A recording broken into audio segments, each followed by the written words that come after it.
चलिए बच्चों स्टार्ट करते हैं accounting standard 16 that is the borrowing cost. सबसे आसान अकाउंटिंग स्टैंडर्ड और क्वेश्चन आने के बहुत ज़्यादा चांसेस होते हैं। बड़े ध्यान से देखिए, इस एएस का ऑब्जेक्टिव ये है कि जो कॉस्ट ऑफ बोरोइंग है उसको हमें अपने कॉस्ट ऑफ असेट में इंक्लूड करना है या नहीं करना।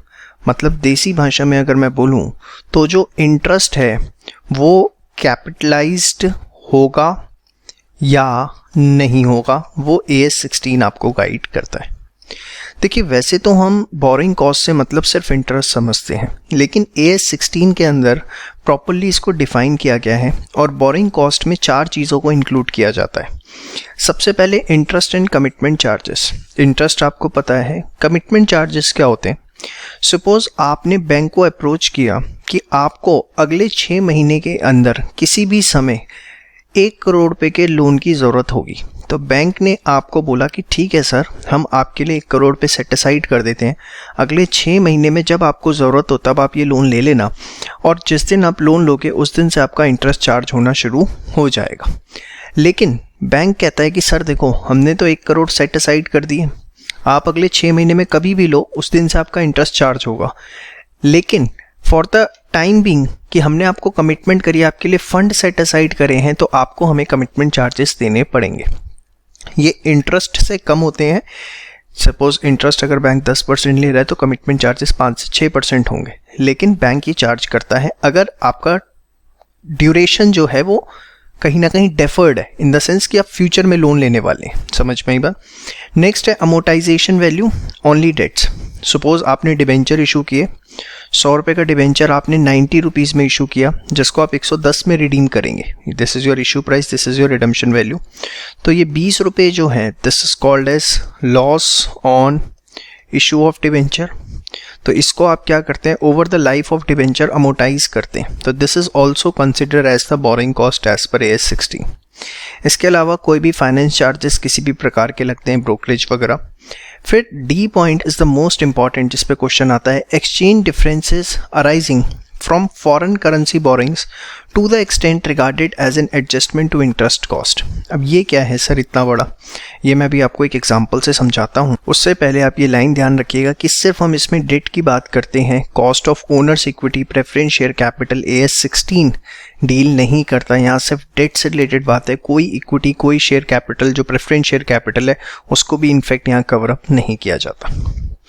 अब ये जो डी पॉइंट है इसको समझते हैं। देखिए, ABC limited availed ECB at an amount of ₹1 lakh on 1 April 2009। ECB का मतलब होता है एक्सटर्नल कमर्शियल बोरोइंग्स, कि आपने हिंदुस्तान से बाहर हिंदुस्तान के बाहर से बोरो किया है। इंटरेस्ट रेट है 5% पर एनम, इस पर मैं लिख देता हूँ एक्सटर्नल कमर्शियल बोरोइंग्स। ठीक है बेटा, इंटरेस्ट रेट है आपका 5%। Exchange rate were INR 45 and INR 48 पर USD। ये एक्चुअली जो रुपीज़ लिखा हुआ ये डॉलर होगा। आपने $1 लाख का लोन लिया 1/4/2009 को, इंटरेस्ट रेट था 5%। एक्सचेंज रेट वर 45 एंड 48 पर USD exclusively on this date and this date. आपने लोन कब लिया है, 1 अप्रैल 2009 को, उस दिन रेट कितना था 45। 31 मार्च 2010 को रेट कितना है 48। लोकल बोरिंग अगर मतलब आप इंडिया में ही बोरिंग करते तो आपको 11% से लोन लेना पड़ता। अब बड़ा सिंपल है, देखो आपने $1 लाख का लोन लिया है ना। अगर आपने $1 लाख का लोन लिया है तो 1 साल में उसका ब्याज कितना बन जाता है सर, उसका ब्याज बन जाता है $5000। यस और नो भाई। देखो आपने अगर लोन लिया है और लोन अगर आपने डॉलर्स में लिया है तो इंटरेस्ट भी आपको डॉलर्स में देना पड़ेगा, हाँ या ना। ध्यान से देखिए, interest on foreign currency loan, बड़े आराम से एक एक चीज़ देखिए, कोई इसमें दिक्कत वाली बात नहीं है।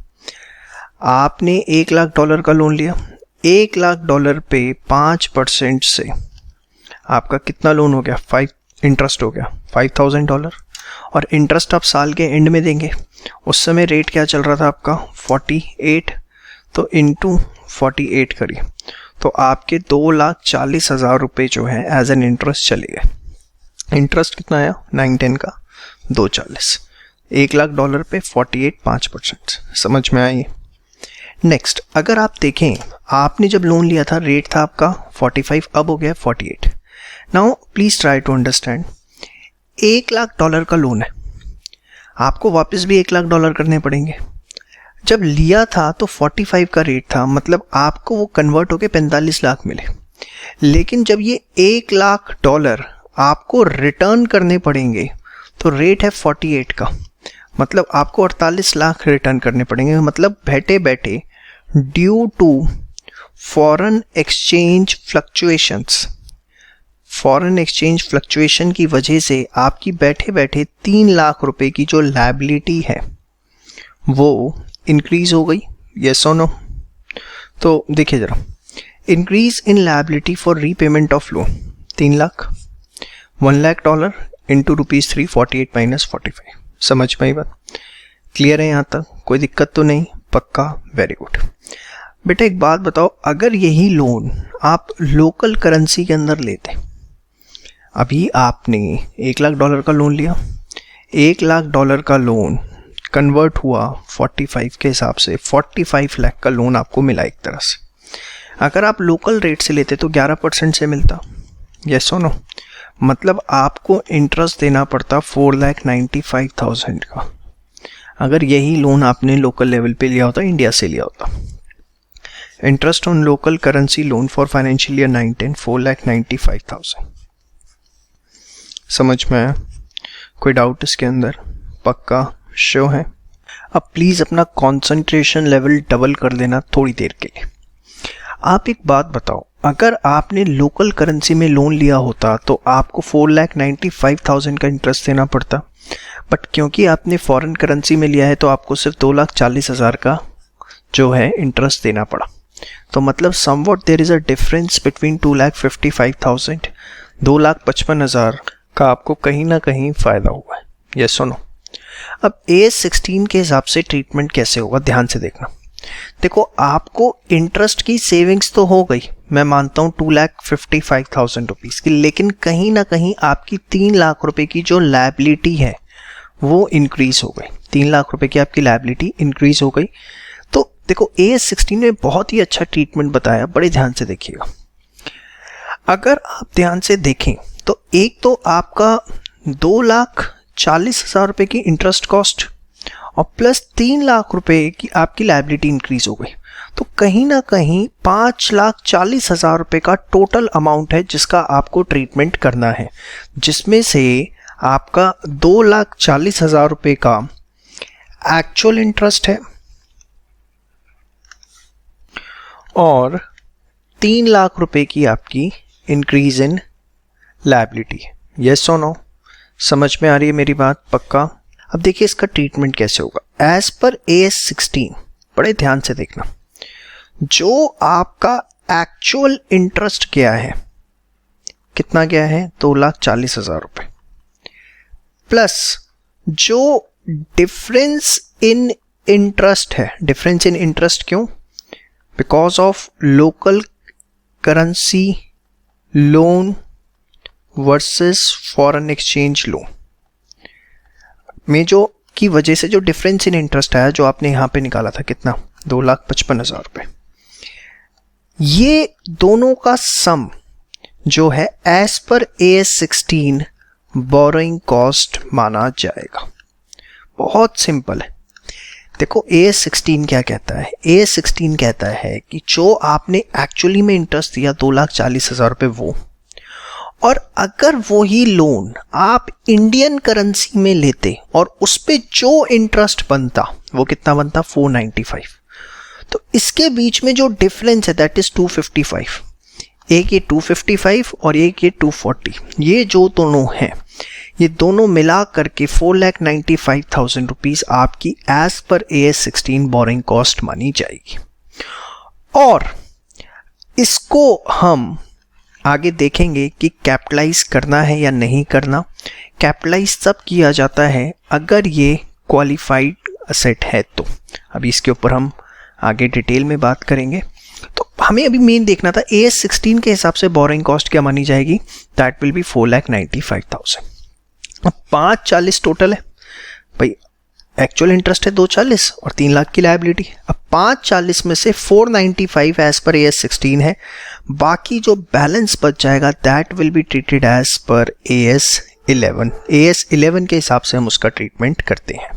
AS11 के हिसाब से इसको फॉरेन एक्सचेंज फ्लक्चुएशन माना जाता है और जिसको आप P&L में लेके जाएंगे, ठीक है। और 495 AS16 के हिसाब से बोरिंग कॉस्ट होगी। उसका ट्रीटमेंट क्या होगा, उसे कैपिटलाइज करना है या नहीं करना, वो भी हम आगे देखेंगे कि क्वालिफाइड एसेट है या नहीं। देखिए बहुत इंपॉर्टेंट पार्ट है ये जो मैंने आपको बताया टी, और यही इसी तरह की केस स्टडी आपको एग्जाम में देखने को मिलती है। एक बार मैं समराइज कर देता हूँ क्योंकि टेक्निकल है, इतनी जल्दी दिमाग में नहीं घुसता, नहीं आया समझ तो 2 बार भी आप देख सकते हैं इसको। सबसे पहले हमें क्या करना है, जो हमने लोन लिया है जितने डॉलर, ठीक है, उस पर हम सीधा सीधा इंटरेस्ट निकाला। हमने कितना आया $5000 इंटू 48 किया, कितने बने 240। यही लोन हिंदुस्तान में लेते तो $1,00,000 इंटू 45 लाख का होता है, 11% से 495 का इंटरेस्ट। तो आपने कितना इंटरेस्ट बचाया 255। तो जो इंटरेस्ट आपने बचाया प्लस जो एक्चुअली पे किया, दोनों का सम AS16 में बोरिंग कॉस्ट कहलाता है।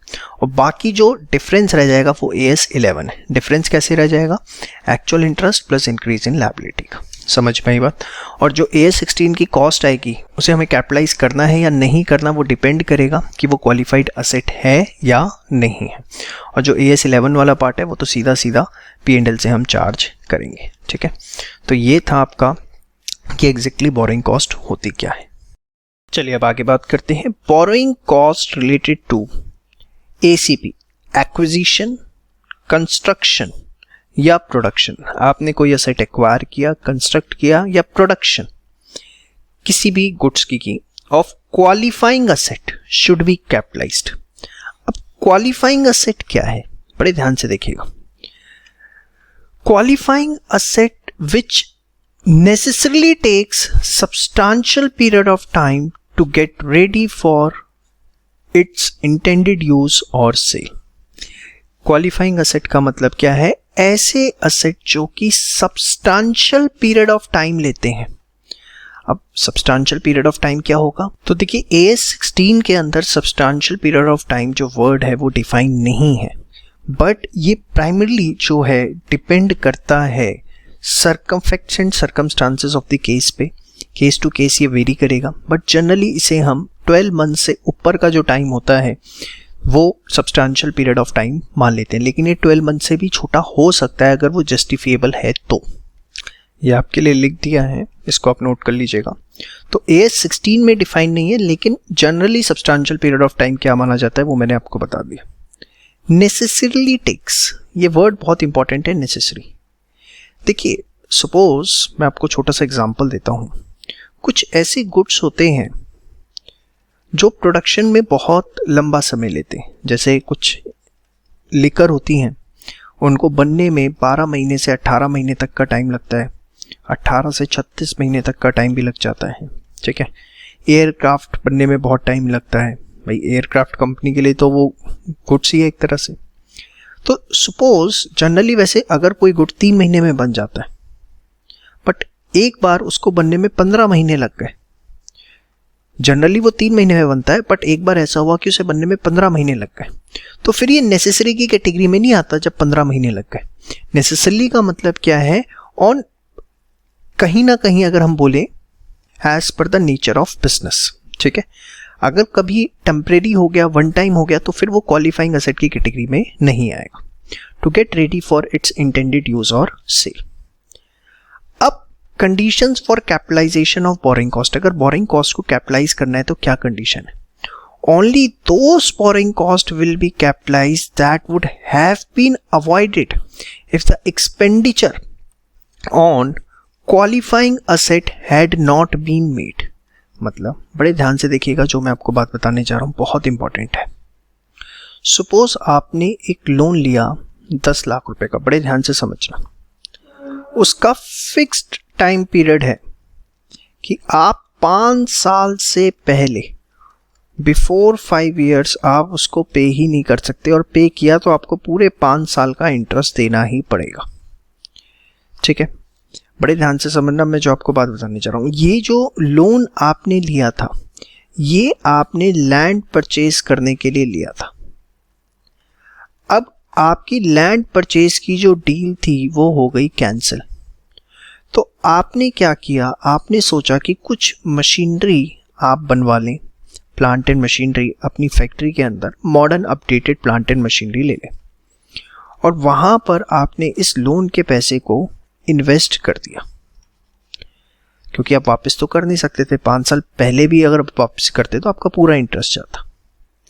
नाउ द इशू अराइजेस कि वो लोन जो आपने लैंड परचेज करने के लिए लिया था, जिसको आप 5 साल से पहले पे ही नहीं कर सकते, अगर पे करते भी तो आपको पूरा इंटरेस्ट देना पड़ता, बट इसीलिए आपने लेटर ऑन उसे प्लांट एंड मशीनरी के अंदर लगा दिया, इन्वेस्ट कर दिया, जिसको बनने में 1 साल लगे।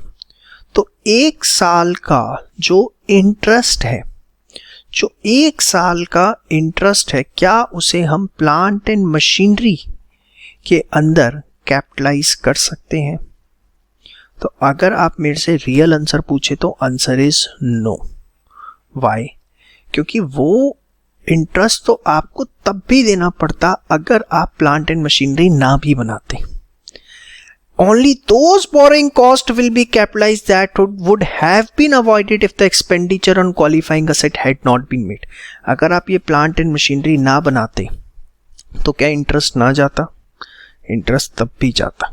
यस और नो? तो इसका मतलब उसको आप AS16 के हिसाब से कैपिटलाइज नहीं कर सकते। ये बहुत इंपॉर्टेंट कंडीशन है। Qualifying asset will give the future economic benefits, कुछ ना कुछ मॉनेटरी टर्म्स में उसका बेनिफिट आना चाहिए, और क्या आपकी बोरिंग कॉस्ट है वो आप मेजर कर पाए। समझ में? तो 3 कंडीशन है for the purpose of capitalisation.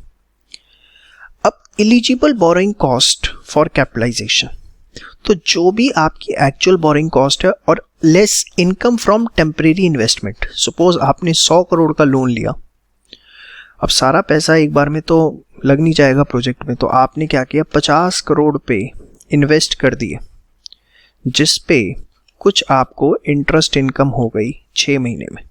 ठीक है, 6 महीने के लिए आपने 50 करोड़ इन्वेस्ट कर दिए थे।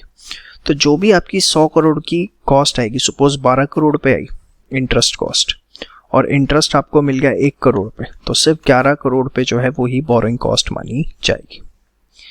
जनरल बोरिंग्स, इसके ऊपर अभी हम एक पूरा न्यूमेरिकल करेंगे अपने नेक्स्ट पार्ट में। Expenditure on cost multiply by weighted average cost of capital. ये वेटेड एवरेज क्या है कि सपोज आपने मल्टीपल सोर्सेज से लोन ले रखे हैं, तो उस केस के अंदर आप क्या करेंगे, एक वेटेड एवरेज कॉस्ट निकालते हैं, और उस केस में जो भी वेटेड एवरेज कॉस्ट आएगी और प्लस जो एक्सपेंडिचर हुआ है ऑन असेट, दोनों का यूज करके आप अपनी बोरिंग कॉस्ट निकालेंगे। अब इस पे एक न्यूमेरिकल करेंगे, ज़्यादा अच्छा समझ में आएगा। नेक्स्ट एक नोट है, capitalise borrowing cost shall not exceed the amount of borrowing incurred. आप समझ रहे, जो आपने बोरिंग कॉस्ट आपकी आई है, ऑब्वियसली कैपिटलाइजेशन उससे ज़्यादा नहीं हो सकता। यस और नो? तो मेन पार्ट तो आपका ये है। इसके बाद एक छोटे छोटे क्वेश्चंस कई बार पूछ ले जाते हैं। Capitalisation will be suspended for the period in which active development is interrupted. अगर सपोज कोर्ट का ऑर्डर आ गया कि भैया इस साइट पे 2 साल तक कोई कंस्ट्रक्शन नहीं होगी, तो उस केस के अंदर अगर कोर्ट का ऑर्डर आ गया है आप 2 साल तक कंस्ट्रक्शन नहीं कर सकते, तो ऑब्वियसली उस 2 साल का जो इंटरेस्ट है फिर आप कैपिटलाइज नहीं कर सकते, क्योंकि आपका जो काम है वो सस्पेंड हो गया है, जो एक्टिव डेवलपमेंट है कहीं ना कहीं इंटरप्ट हुई है। समझ में आएगा? बट हाँ, अगर टेम्परेरी डिले है which is a necessary part, जैसे मैं छोटा सा एग्जांपल दूं, आप कंस्ट्रक्शन करवाए, आपने एक फ्लोर डेवलप किया और उसके बाद 10 दिन आपको इंतज़ार करना पड़ेगा कि वो अच्छे से सूख जाए, उसके बाद ही आप एक नई कंस्ट्रक्शन स्टार्ट कर सकते। तो ये टेम्परेरी डिले है जो कि नेसेसरी पार्ट है। तो ये नहीं कि 10 दिन का इंटरेस्ट आप कैपिटलाइज नहीं करेंगे। हाँ, अगर एक्टिव डेवलपमेंट इंटरप्ट हुई है, और जनरली ये लीगल ऑर्डर्स की वजह से ही होती है, तो फिर कैपिटलाइजेशन उस पीरियड का नहीं किया जाएगा इंटरेस्ट का। In case of phase या part construction and where each phase can be independently used, capitalization for such part will cease. Suppose आपने 3 heavy plant and machinery develop किए, इसमें आपके 20 करोड़ पे लगे, इसमें आपके 50 करोड़ पे लगने हैं, इसमें आपके 30 करोड़ पे लगने। ये 20 करोड़ वाला प्लांट आपका रेडी हो गया बन के, और अब आप इसमें अपना काम शुरू कर सकते हो। तो जिस दिन आप इसमें काम शुरू कर दोगे, तो देखो टोटल चाहे आपने 100 करोड़ रुपए का लोन लिया, लेकिन जिस दिन आपका एक फेज पूरा हो गया और उसको आप इंडिपेंडेंटली यूज कर सकते हो, तो फिर ये जो 20 करोड़ रुपए है, इसका जो इंटरेस्ट है उसको आप फिर कैपिटलाइज नहीं करोगे, फिर वो P&L के अंदर चार्ज होगा। In case of phase or part construction and where each phase can be independently used, capitalization for such interest will cease। देखिए कैपिटलाइजेशन सीज होगा, मतलब कॉस्ट ऑफ असेट का पार्ट नहीं माना जाएगा, मतलब उसके बाद का जो इंटरेस्ट है वो आप P&L में लेंगे। Progress payment grant received towards cost incurred should be deducted from the cost of expenditure on qualifying asset। ये तो आप AS10 में भी पढ़ चुके हैं, AS12 में भी पढ़ सकते हैं कि गवर्नमेंट ग्रांट अगर मिली है तो आप उसे कॉस्ट ऑफ असेट में से कम करेंगे। इसके बाद whether fees paid for prepayment for liquidating high cost debt and availing low cost debt will be capitalized। मतलब सपोज आपने लोन ले रखा था 14% पे एक बैंक से, आपको दूसरे बैंक ने लोन ऑफर किया 10% पे, तो आपने इनको रीपे कर दिया इनसे लोन लेके, ठीक है, इनसे लोन लेके 14% वालों को रीपे कर दिया। लेकिन जब आप रीपे करते हैं तो कई बार आपको प्री पेमेंट चार्जेस देने पड़ते हैं, तो क्या वो प्री पेमेंट चार्जेस जो हैं वो भी हमारी बोरिंग कॉस्ट है? तो it's not a borrowing cost as per AS16।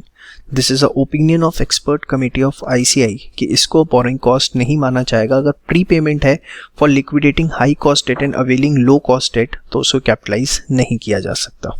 देखिए अगर इसके पीछे आप रीजन ढूंढना चाहें तो बहुत सिंपल है। हमने देखा था कि जो बोरिंग कॉस्ट है that should be related to acquisition, construction and production, और प्रीपेमेंट चार्जेस जो है ना वो एक्विजिशन ऑफ असेट से रिलेटेड है, ना उसकी प्रोडक्शन से और ना कंस्ट्रक्शन से, वो डेट से रिलेटेड है। आप इस चीज को समझिए कि आप हाई रेटेड डेट को लिक्विडेट करके लो रेटेड डेट लेना चाहते हैं, वो उससे रिलेटेड है। तो इसीलिए उन्होंने अपना ओपिनियन दिया कि बोरिंग कॉस्ट नहीं है। Whether interest cost of holding investment can be capitalise. अगर आपने लोन लिया और लोन लेके शेयर्स खरीदे या डिवेंचर्स खरीदे, इन्वेस्टमेंट करी, तो क्या उसको कैपिटलाइज किया जा सकता है? तो ASB has opinion that investments other than investment properties can not be qualifying asset as per AS16। मतलब कि जो सिर्फ इन्वेस्टमेंट प्रॉपर्टीज हैं, दैट इज लैंड, बिल्डिंग, ठीक है, ये जो है लैंड एंड बिल्डिंग, सिर्फ यही क्वालिफाइंग असेट है एज पर AS16। जो आप शेयर्स डिबेंचर्स में इन्वेस्टमेंट करते हो वो क्वालिफाइड असेट नहीं है। इसलिए अगर आपने लोन लेके शेयर्स एंड डिबेंचर्स लिए तो उस पे जो आप इंटरेस्ट पे कर रहे हैं that can not B capitalised. तो ये आपका पूरा AS16 है। फिर इसके ऊपर जो इंपॉर्टेंट क्वेश्चन है वो एक बार हम देखते हैं। फटाफट इसको सारा का सारा आप नोट करिए फास्ट।